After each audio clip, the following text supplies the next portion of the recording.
Inside the Story with producers Michael Radutsky and Lucy Boyd. Marker. While reporting their 60 Minutes story this week, Radutsky and Boyd asked this question about forgiveness. How would you possibly forgive somebody who would kill or maim in the name of white supremacy? Those are people who are irredeemable. That is me in 1994, looking very much like somebody who is a terrorist.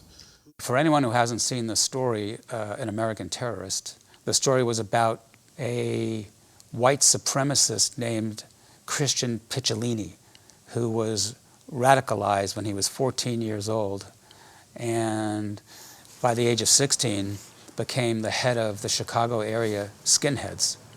So at the age of 16, what was your job? To recruit people, and I convinced people to commit acts of violence. I would say to Chris, you've been brainwashed. There's no such thing as white supremacy. You're not better than someone else because of your color.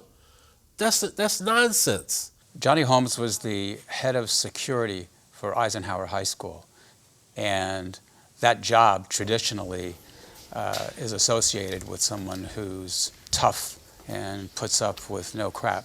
I always had a lot of animosity for Mr. Holmes. Because of that, I was, I think, extra aggressive towards him. When we contacted Christian about Mr. Holmes, unbeknownst to us, they had not spoken in 20 years, but then when Christian reached out to him, they reconnected. What happened that got you sent to the principal's office here? Picciolini got into a fight with a student for really no other reason than Christian was angry and the student was black. Well, I was punching him in the face while he was on the ground, and I was choking him. And that's when all hell breaks loose, and they bring him back to the principal's office, and Mr. Holmes is there, and things get out of hand. And I was having some very, very heated words with the dean, who was an African-American female. What did you say? I think, I certainly used the N-word a lot. It's very difficult if you're Christian to tell that story about what happened. And he was a little hesitant to tell it. And Mr. Holmes wasn't putting up with that. He needed to come clean on camera. Say it, Chris. I called her a nigger bitch, I think. And I also, when Mr. Holmes joined, I also said that I'd hoped that I could see the day when there were niggers hanging from every telephone pole in Blue Island. You could see in that moment where shame and embarrassment over what he had done so many years earlier was so present in the room. It was the first time they had ever talked about that incident. Blow by blow, they went through the incident together and talked about what happened, and Mr. Holmes held him accountable for what he did. I thought, wow, Chris has it bad. He has it bad. And he started to poke me in my chest like this, and I took him down, and I restrained him, had him call the police, and I had him in a full Nelson, restrained on the floor. Sometimes you just have to reach out and snatch a kid to get his attention. When did you two encounter each other again after you had left high school?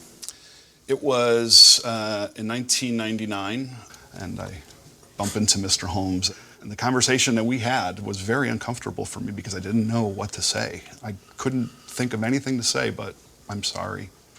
And that conversation changed my life. They were done speaking. They looked into each other's eyes, and it was Mr. Holmes led the hug just by a fraction of a second, and then they embraced. Thank you. You're welcome. I think most people would think of what he said to you as unforgivable. Was it easy for you to forgive him? It was so easy because I didn't see it as a situation where I needed to forgive him. When that happened, when he had us hanging from every light pole in Blue Island, when that happened, I saw Chris as a punk teenager wet behind the ear who had been brainwashed. I was above that nonsense. I was a mature adult with 5 kids of my own. I want to see all the kids succeed. And so Chris didn't know what he was doing. He thought he knew. So I didn't hate him. What did forgiveness mean to you? Well, not only was it forgiveness from somebody I'd hurt, but it was also forgiveness for myself. He taught me that I had to forgive myself for what I had done and continue to use that knowledge to help other people. Mr. Holmes told him, you can't stop with forgiveness, you need to go tell your story. One thing that we don't do in this country is admit that we have a domestic terrorism problem. And that's the reason now that Christian is consulting with law enforcement agencies all around the world and counseling individuals who are hoping or trying to get out of the movement. I'm pretty sure that he would not have had the will to reach out to others if he hadn't been accepted by Mr. Holmes.